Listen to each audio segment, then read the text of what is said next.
સમાચાર પર હવે નજર કરી લઈએ તો અમદાવાદની સરકારી પોલિટેકનિકના વિદ્યાર્થીઓએ બોરવેલમાં પડેલા બાળકોને બચાવવા માટે રોબોટનો પ્રોટોટાઇપ તૈયાર કર્યો છે।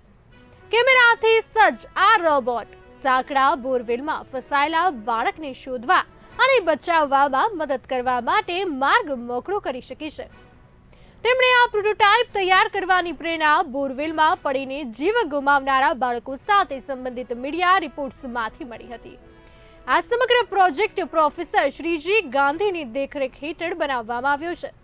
પોલિટેકનિક કોલેજના ઇન્સ્ટ્રુમેન્ટ અને કંટ્રોલ એન્જિનિયરિંગ વિભાગના 6 વિદ્યાર્થીઓની ટીમ રોબોટ પ્રોટોટાઇપ બનાવવામાં સામેલ હતી। આ રોબોટ વાઈફાઈ સાથે કનેક્ટેડ છે અને તે કેમેરાથી સજ્જ છે। સાથે આ રોબોટને દૂરથી પણ નિયંત્રિત કરી શકાય છે।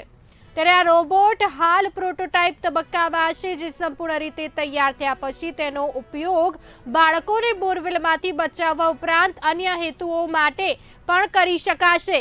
આ રોબોટનો ઉપયોગ પાણી પુરવઠાની લાઇનોનું સમારકામ અને ભૂગર્ભ ગેસ પાઇપલાઇનમાં થતા લીકેજને અટકાવવા પણ થઈ શકશે।